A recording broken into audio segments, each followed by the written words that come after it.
back to the channel. I'm actually going to try to squeeze one more video in before I leave for the week, because we may have a fix for the STI. As you guys know, this car's given me some trouble for the past week or so since I've gotten home, and it's throwing a code for a vehicle speed sensor. And as I explained in the last video, I didn't think that had anything to do with the way the car's running, but after thinking about it for a while, everything's electronic in these cars, and if something's not picking up that a wheel is spinning, it could be throwing off how the car is running. And I'm hoping that's our problem. So I ordered 4, but I did some research and realized we can actually test each sensor with a multimeter and try to figure out which one isn't reading. And I'll show you guys exactly how to do it, but we got to pick a side to start on. So this is staring me right in the face right now. Let's do this driver's side front, and we'll see if that one tests good or not.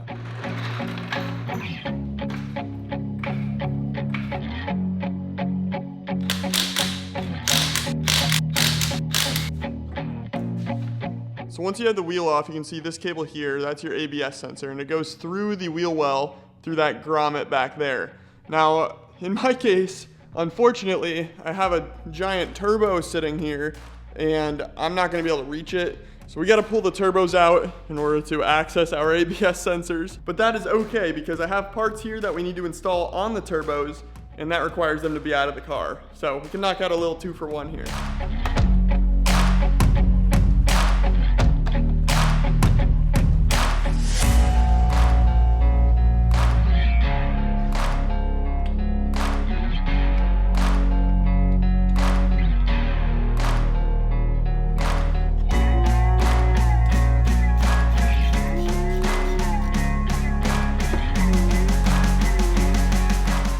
Well, I have the ABS sensor unplugged right now, and ideally you'd want to tap into those 2 little prongs and check for ohms. However, I'm getting no reading, and at first I was thinking maybe that's just a sign that it's bad. But then I put it on the back, and I'm also not getting a reading. So I don't know if I'm doing something wrong or what, but I'm just gonna wait for the new sensors to get here, and we'll just have to play the trial and error game. We'll replace both of them on this side, see if that fixes the issue. If it doesn't, we'll move on to the other side. In the meantime, while we wait for the new sensors to get here, they're coming via UPS, normally gets here around like 3 p.m. So I want to fix some wiring under the car that has been getting tortured by my tires. I had to move some of the wiring harnesses around when I did the twin turbo kit, and well, there's really 2 spots I can put it. It's either it's getting hot with the up pipe, or it's getting attacked by the tire, and it's getting attacked by the tire for sure. So I want to see what I can do to fix that, and then we can also get the new turbo drains on the turbos. I now have the turbo drain removed. Here is the old one, and as you remember from the last video, the O-ring just seems too small. Like it's not protruding through the top, and I couldn't find a new O-ring, so I just went ahead and bought 2 Motion Raceworks turbo drains, and you can see that O-ring's a lot thicker. So I think we'll be fine once we switch these out. So we gotta get this little elbow attached to this guy, and then we can get this guy attached onto our turbo.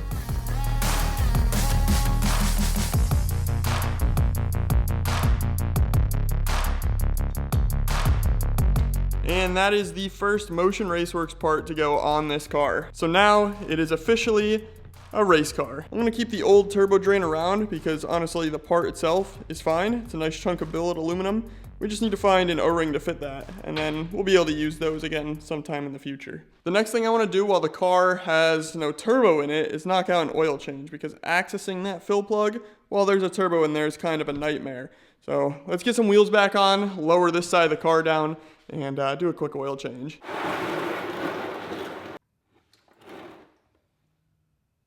Well, if you didn't know, Subaru oil filters aren't blue anymore. They're black, and that is the part number, and that's where we're going to be running in the STI. Oil looks good, still same engine I've ran on the twins and the single 6466 setup for the past couple of years, and yeah, it's doing amazing. Car's back on the ground. We got the new oil filter and drain plug installed underneath, and we have 6 quarts of VR1 2050. I absolutely swear by that stuff. I think it's what's keeping this engine alive for so long with all the abuse I give to it. So let's go ahead and get this funnel in, and we'll get some VR1 back in the old EJ. Oil change is all done. I went ahead and popped the wheel back off because all 4 of our ABS sensors are here. Now obviously these are used. I got 4 of these off eBay from another STI, and the previous owner says that they all worked before sending them out. So I'm gonna trust them on that. You know, I got these for about 1/4 the price as one new one from Subaru. So it was worth a shot, and hopefully we can use these to figure out which one of ours is bad. Now looking in the wheel well, you can see that wire right there has a little yellow stripe on it. So if we come over here and we find the shorter one with the yellow stripe, this should be it. So we'll put this one on the driver's side, and I'm assuming the white stripe is the passenger side.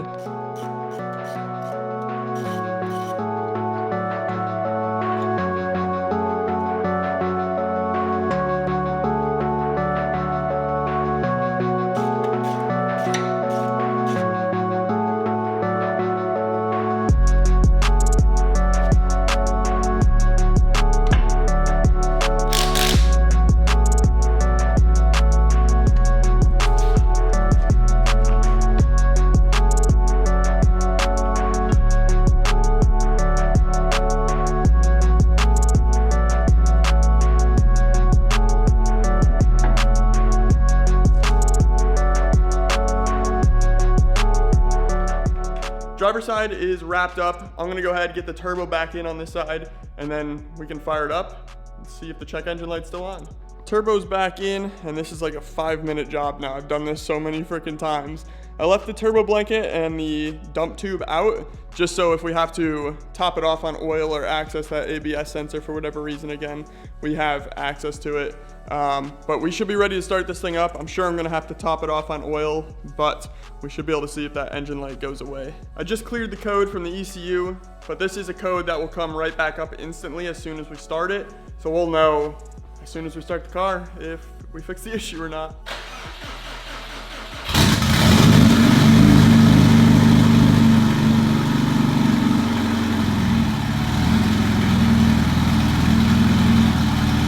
Well, engine light came right back on, so I'm gonna go knock out the passenger side off camera real quick, and I might as well get the turbo drain on the turbo as well, and then we will fire this thing up again. But I'll catch you when I'm done.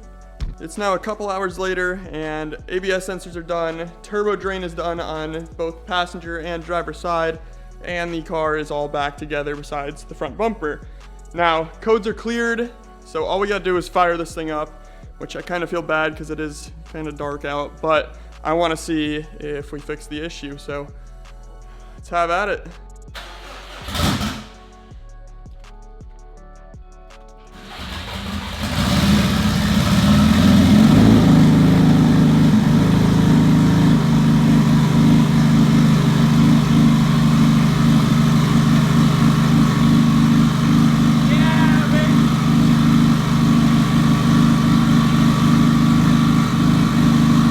No more lights, even the airbag light is off because I think the wiring that I fixed was for the airbag. So we are good to go, guys.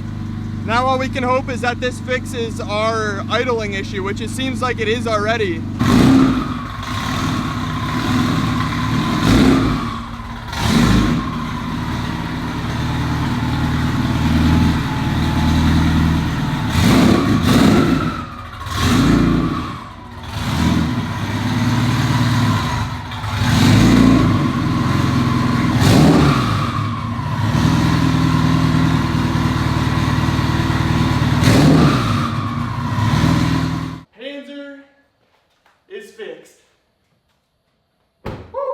Neighbors, if you're watching this, I apologize. Tomorrow, we'll take this thing for a rip, but I can tell you all the numbers look 100% perfect now, and I believe our problem is finally fixed. Good morning. We're back on the bright side of the day, so let's get an old cold start in our boy.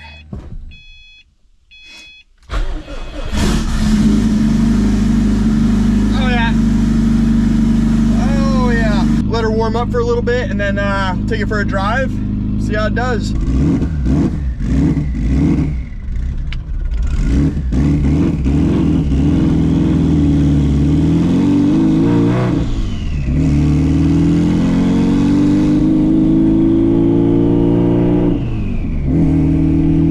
Running a lot better now.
Dude, starting to pull in third gear, when that boost kicks in, this thing is fucking sick. Ah, man, we're back.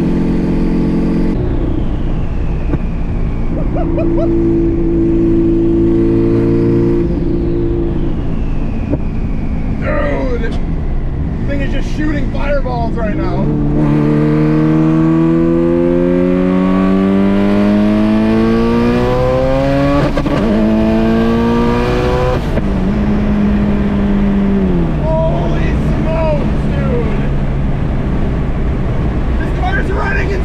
Right now.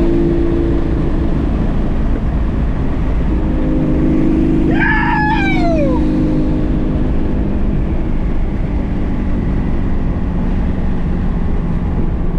57 pounds of boost on twins.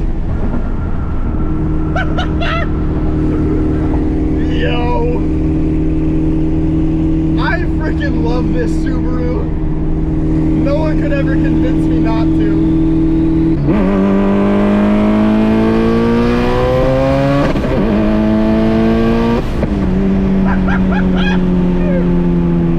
Oh my God!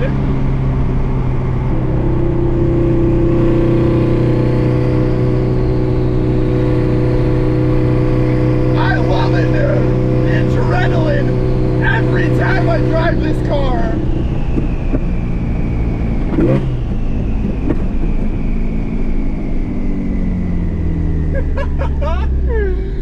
Oh, we'll turn around and head back home. She's running literally perfect.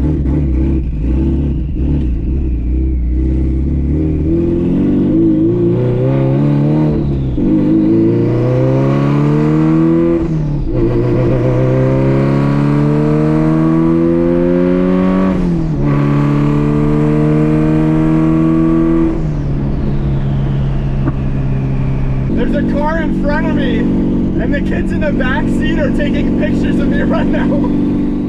I have to get packed and go jump on a plane, but I'll catch you guys in the next one. Until then, peace out. See y'all later.